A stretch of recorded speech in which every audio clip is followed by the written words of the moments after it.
Hey, are you watching this video without being subscribed? We recently looked over the channel analytics, and apparently a lot of people who watch the channel have not yet subscribed. So if you enjoy this channel, please subscribe. Not only will this ensure new episodes pop up in your feed, it also helps this content reach more people. So hit that subscribe button if you haven't already.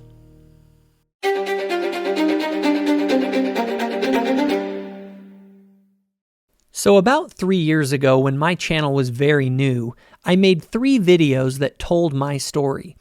I figured since so many people have subscribed since that time, I would combine these videos into one and re-release them here for people who might not know my story or why I do this. Anyway, I hope you enjoy. So a lot of people wonder why I am so active online in discussions about social, philosophical, and religious issues. The reality is that I have come to realize throughout my own life and experiences that ideas and narratives that we hold shape our behavior both individually and as a society. On my website, I have the following quote from the German poet Goethe. Quote, "Man is made by his belief. As he believes, so is he." Ideas and narratives are like viruses, and they spread throughout society and individual lives with profound implications for good or bad. Being an active participant in the public exchange of ideas that shape me and the world around me is something I have always found profoundly interesting and meaningful. However, I think that my passion for this was exacerbated the most when the fundamental ideas that I hold in my life were challenged. Now, I don't tell people that I had a faith crisis, but I certainly will say that for about 10 years, starting in 2008, when I got home from my mission, I went through a significant faith renovation, where I had to go down and explore and re-explore the very foundations of my belief system. So I grew up in an LDS home as one of 8 children. I was also part of one of those huge extended families that everyone in the community knows, and who also were essentially all active members of the church. I had a great childhood, and while our family had its share of normal problems, the gospel was always this common theme that united us all. However, over the course of a decade, following my return from my mission in 2008, I have watched as all my siblings left the church one by one for a variety of reasons. I am now the only one left. I also watched as about half of my very large extended family left the church as well. Of the 3 family members who most influenced me to go on my mission, 2 of the 3 had left by the time that I got home. Now, I just want to say that I still have a great relationship with my family, though navigating faith differences has presented some new and big challenges. I only mention this so that people know that I, too, personally, have experienced close up the various reasons that people leave the faith, and this is an important context to my story. My older brother has always been someone that I really look up to, and I still do. You see, many people end up coming across something like polygamy or Book of Mormon anachronisms and end up abandoning the church for those sorts of reasons. But that was not the case with my older brother. As we talked about his relationship with the church, he told me that his issues were far more fundamental. It was that he had lost his belief in God. I asked him more about this, and I was introduced to the arguments from atheists like Richard Dawkins, Sam Harris, and the others in the New Atheist movement, along with more classical arguments like those found in Thomas Paine's The Age of Reason.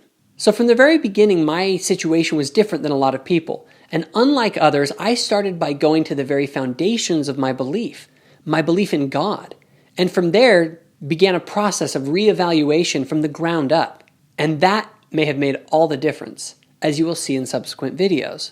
I came to realize that our testimonies as members of the church are ultimately built on 3 distinct propositions, with each proposition depending on the truth of the one before it. The first is that God exists. The second is that the Jesus Christ of the New Testament embodied that God. And lastly, that Joseph Smith was authorized by Jesus Christ to restore his church. But then I noticed something strange. People who were having trouble accepting the Book of Mormon or things like polygamy were not just abandoning Joseph Smith, they were abandoning Jesus Christ and their belief in God oftentimes. I was confused by this, because even if Joseph Smith was a fraud, that would not negate my belief in God or even Jesus Christ. My belief in God was not dependent on the claims of Joseph Smith. However, it dawned on me that many people believed in God and Jesus Christ because of the Joseph Smith story. But I believed in Joseph Smith's story because of my belief in Jesus Christ, and I believed Jesus Christ because of my belief in the existence of a higher power. I began to notice that many people's testimonies were totally inverted. I could not relate to this. As long as I held the belief that a personal God interacted with the world, the Jesus story became totally plausible. And as long as I held that the New Testament accounts of Jesus were fundamentally true, the story of Joseph Smith became totally plausible. On the other hand, of course, the Joseph Smith story is absolute nonsense if you no longer believe in the Jesus of the New Testament.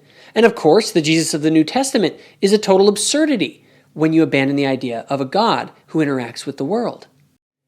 It's kind of like how calculus would seem like nonsense until you understand the arithmetic and algebra that it's based on.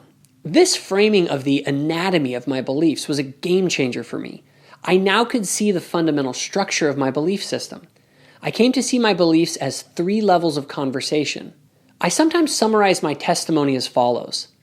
I once had a conversation about reality, and among the possible explanations, the best was that God existed. I once had a conversation about God, and among the possible explanations, the best was that Jesus was who the New Testament claims he was. I once had a conversation about this Jesus of the New Testament, and among the possible explanations, the best was that his church had been restored through a prophet. Do you see how these are different conversations?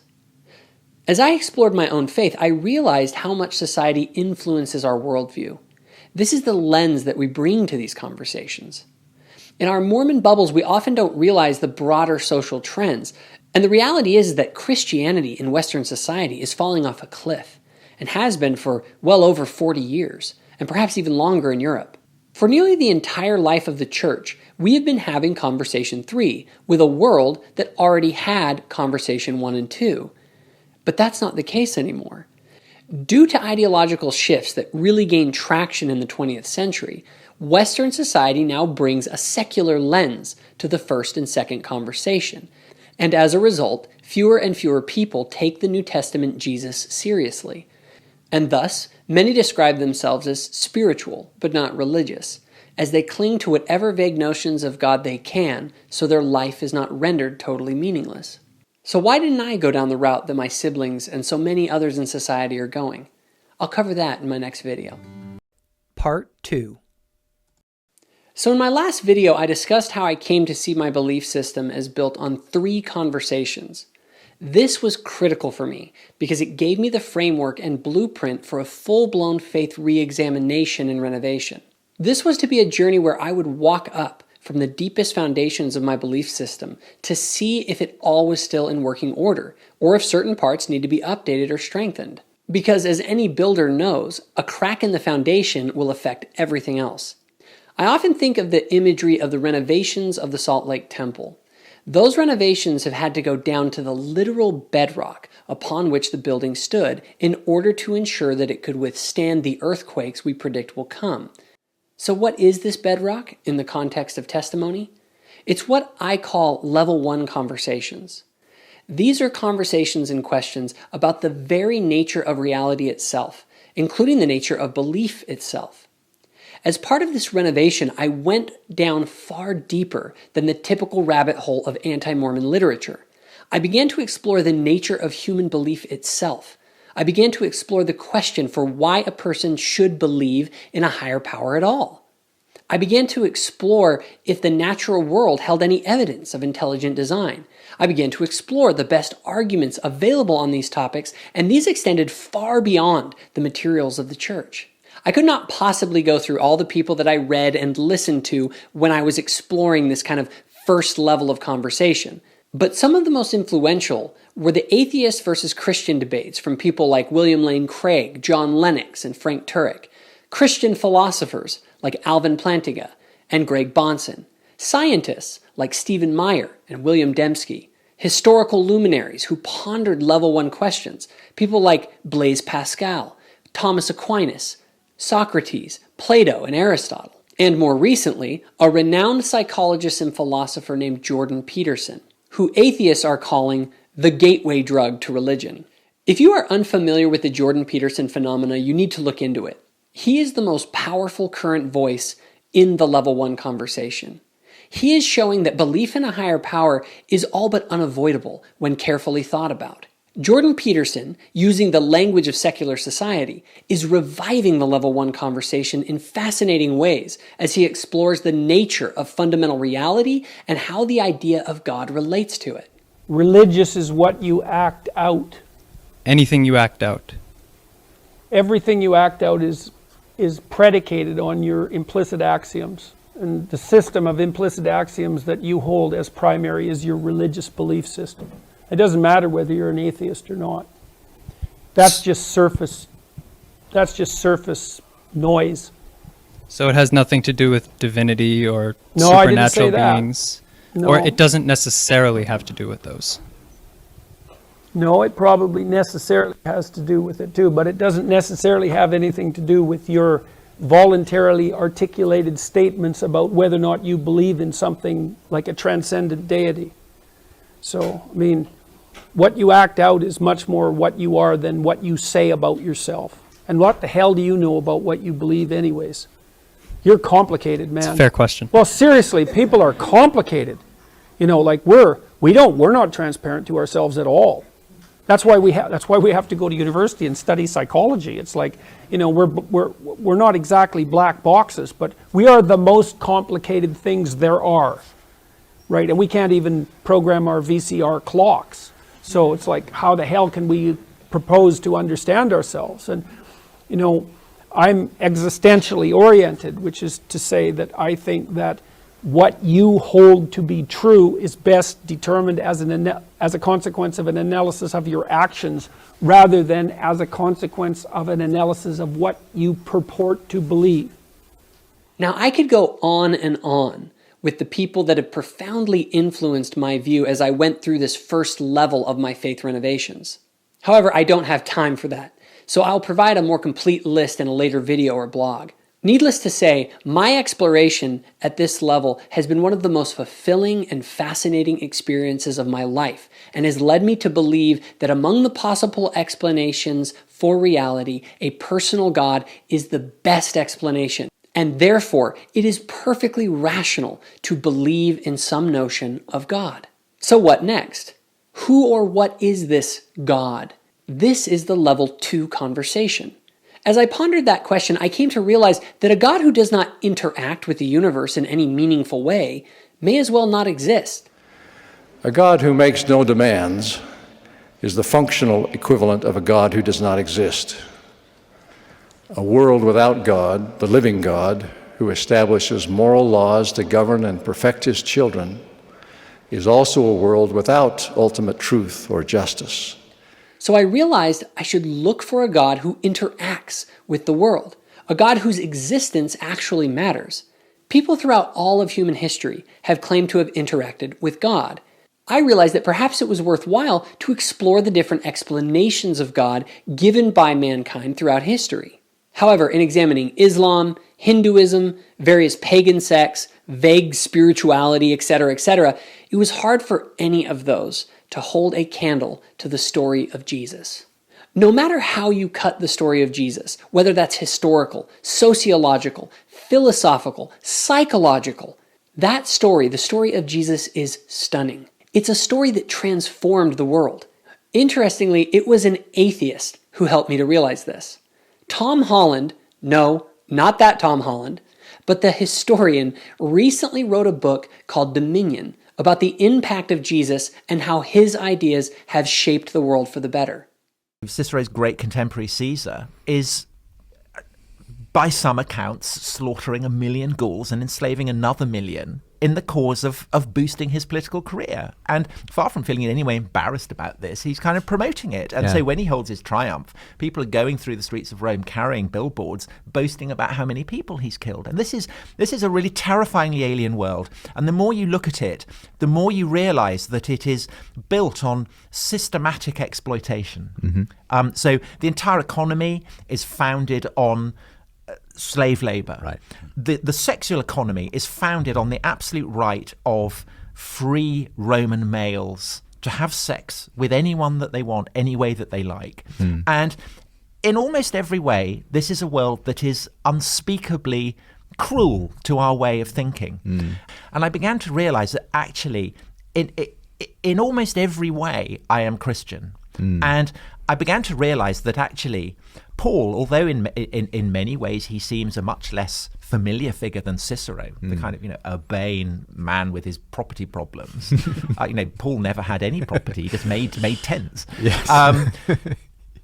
That in almost every what is it, seven? That is the seven letters that are People conventionally people ascribed to absolutely him. accept. That and as Tom Wright was saying, this is not a very lengthy amount of writing, but compacted into this very, very small amount of writing was almost everything that explains the modern world. Well, the Western world, as we take for granted. Yes, but also the way that the West has then moved on to shape, concepts like international law, for instance. So the fact, concepts of human rights, all these kind of things, ultimately, they don't go back to Greek philosophers. They don't go back to Roman imperialism. They go back to Paul. Some and of Paul, the humanists Paul really and atheists, his letters, I think, are, along with the four Gospels, the most influential, the most impactful, the most revolutionary writings that have emerged from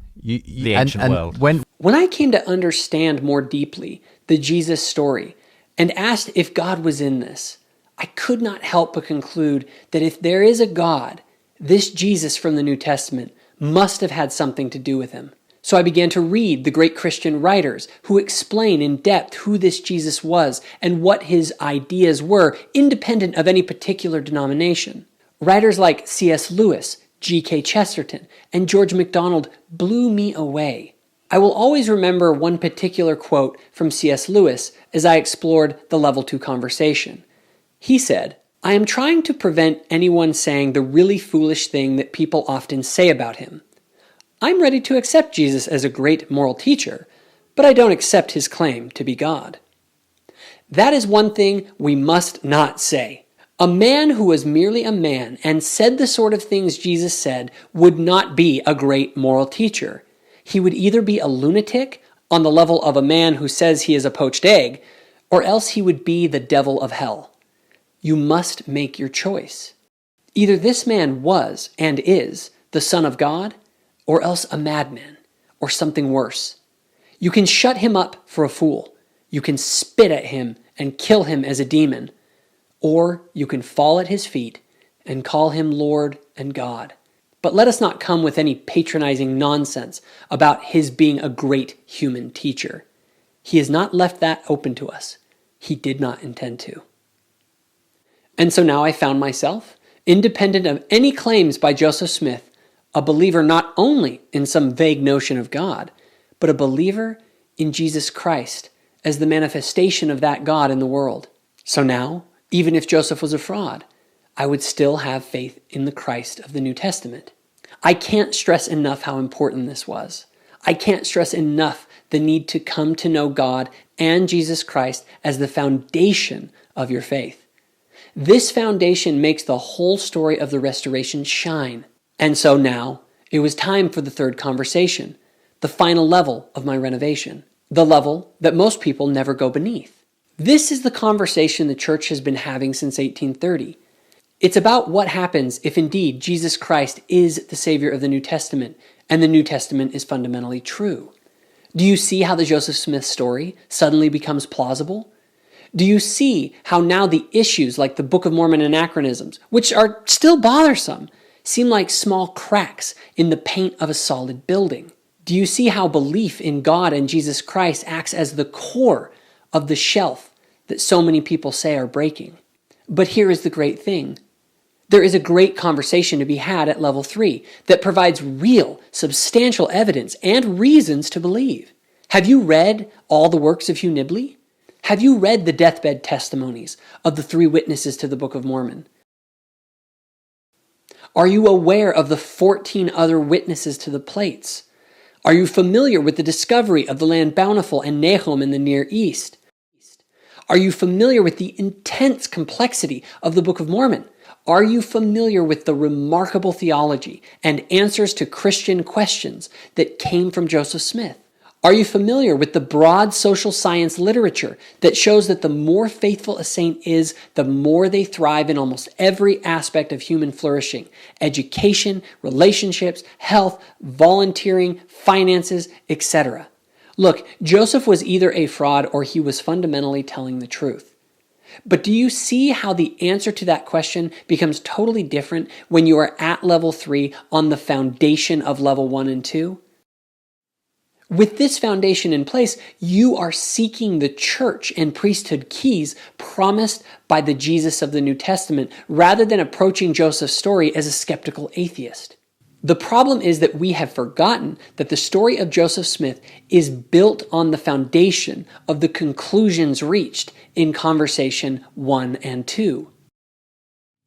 In my own journey, I came to realize that for the past 60 years, secularism has been pouring acid on the foundations of belief in Western society.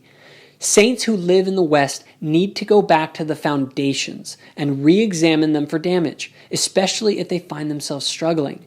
We have to ask ourselves if we have adopted a secular lens through which we view the world.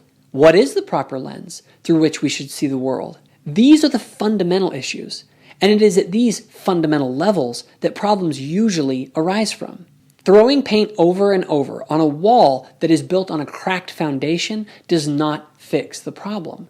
And we should not assume that cracks in the walls of people's testimonies just need some paint. When someone says they can't accept the Book of Mormon, you will likely find that they don't accept the Bible either, or even have meaningful reasons for their belief in God. So why didn't I have a faith crisis? Because by a twist of fate, I was directed to go deeper, to go to the foundations first. And when I got there, the Lord guided me to seek what I could believe in. He guided me through a process of renovation, which did require me to tear out some of the old ideas, but where ultimately I was building and making something stronger. In my next video, I would like to speak to those who are facing doubts and who are struggling. Part 3.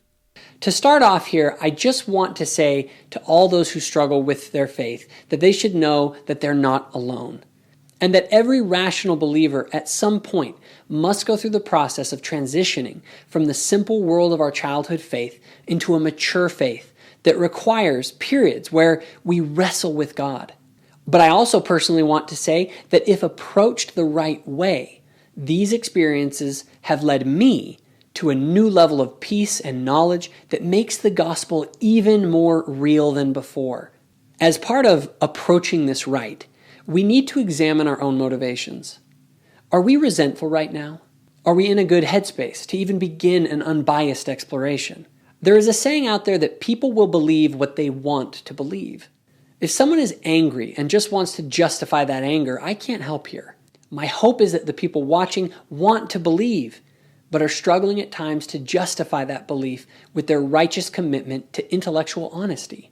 I have found that people have a wide variety of reasons for struggling in their faith. So the first thing to do, if we are struggling, is to be honest about why. Is our struggle primarily due to moral disagreements with the positions of the church or intellectual issues? It's probably both to some extent, but one is probably bigger than the other. We must be honest with ourselves about this. This video is not going to help if your issue is primarily a moral disagreement with the church on an issue like, gay marriage or something like that. It also won't help if your primary issue is that you're upset with church leaders or policy or church culture. Those are not primarily intellectual issues. This video is for those who do not have serious moral issues with the church, but who struggle intellectually to justify saying that they believe that the Church of Jesus Christ of Latter-day Saints is the one true church of our Savior, Jesus Christ.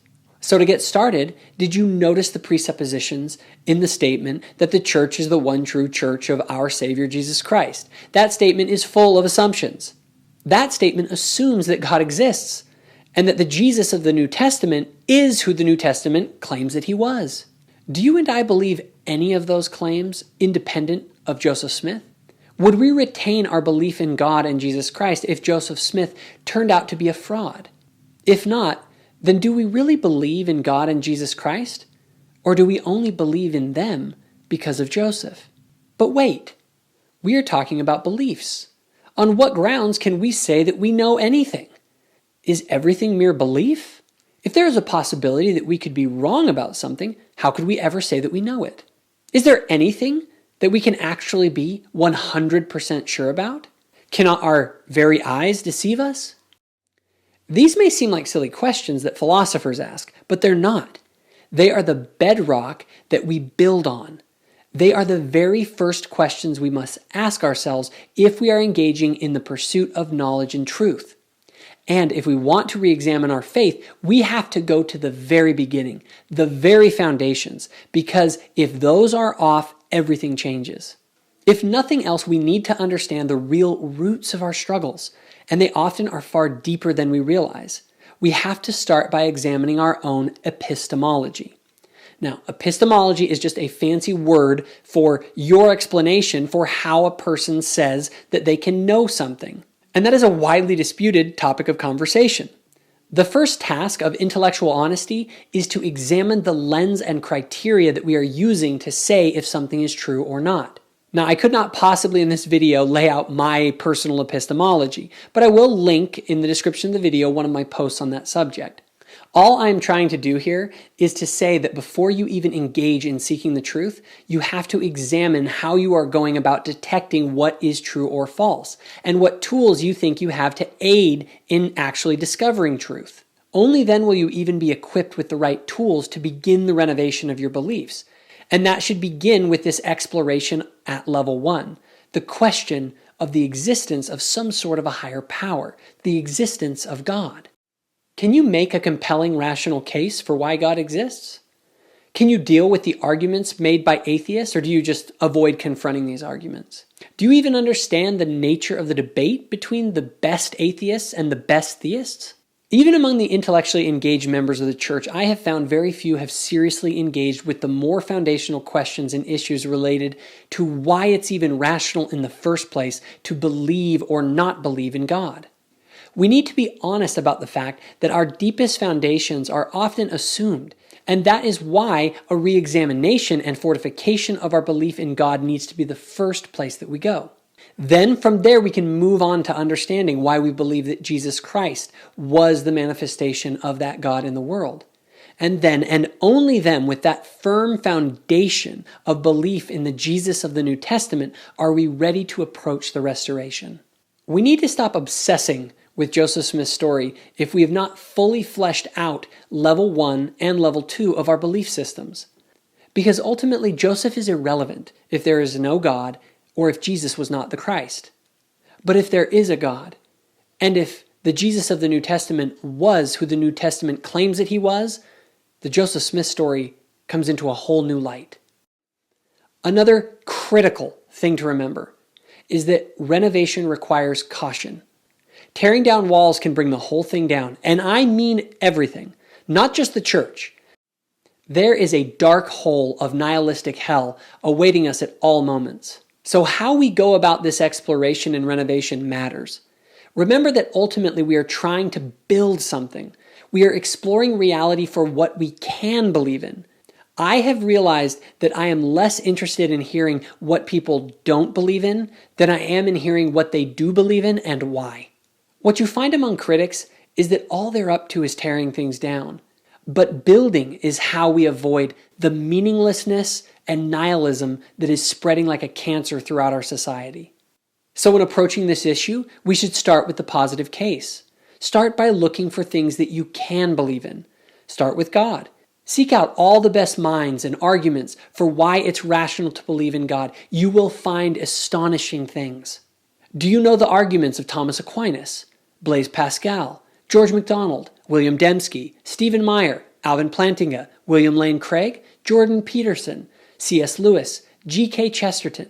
Could you summarize the top arguments from each of these people? If you were to have read and fully understand the primary arguments made by all the people I just mentioned, and still you found Jeremy Runnell's CES letters strong enough to pull down your belief in God and Jesus, I would be shocked. There are brilliant minds out there that can give you a solid and strong reason to believe, at the very minimum, in the rationality of belief in a higher power. You have to know where you are. Are you at level 1? Are you at level 2? Are you at level 3? Also, when you're engaging with anyone else, ask yourself, are they at level 1? Are they at level 2? Are they at level 3? And then have the appropriate conversation based on where they're at. When you consider all the things in the positive case, suddenly the challenges to faith become much smaller. Yes, they're still there, and yes, they're still problematic, but they are put into proper perspective. They become like puzzles that you have not quite sorted out, rather than intellectual deal breakers. So am I saying we should just ignore the critics? No, of course not. Absolutely not. Once we have really put in the legwork and understand the best arguments on the positive side, we can go ahead and examine what the critics have to say. We can test our structures of belief. And we should. We need to see what can hold and what can't if we're really after the truth. But when we start with the positive case, we approach from a position of strength against nihilism, and a position which for me has shown that while the problems and challenges brought up by the critics can be very real, they pale in comparison to the reasons for belief, especially when we place our spiritual experiences on the scale. It's like we are all faced with a scale, and we can fill each side of the scale with reasons to doubt or reasons to believe. There are reasons to doubt, but if we don't seek deeply the best reasons to believe and truly take the time to deeply understand the best arguments for belief, then we will not be ready to handle the doubts. And if we are intellectually honest, we must eventually take into account the critic's position. Eventually, our building must be exposed to an earthquake, but it would be crazy to do that without a fully developed foundation. The adventure of life is figuring out what we can believe in. Nihilism is not the answer. Agnosticism is not the answer. We have to act in the world, and implicit in our actions is what we value. A rational person is a person who can explain why they hold the values they hold and why those values are not arbitrary. This process of faith renovation is an ongoing one for all of us, but it was most intense for me for the 10 years from 2008 until 2018. It was a journey that changed my life. It took me from the peace of my childhood faith through a fascinating and sometimes challenging renovation process that has brought me to the other side to find peace again, and a realness and an authenticity to my faith that is like living water to a thirsty soul in the desert of our increasingly depressed and confused secular world. So start the process. Don't seek to simply deconstruct. This is a renovation, not a demolition, even if that means some old outdated plumbing needs to be replaced. Ask if our human reason alone is ultimately sufficient to grant us the full knowledge and understanding of reality. Seek out the best minds on these questions and keep building. I'll go ahead and lay out some of my favorite sources that really were part of a mountain of evidence for my belief in God, my belief that Jesus was the manifestation of that God, and that Joseph Smith was fundamentally telling the truth. Though argument does not create conviction, a lack of it destroys belief. What seems to be proved may not be embraced, but what no one shows the ability to defend is quickly abandoned. Rational argument does not create belief, but it maintains a climate in which belief may flourish.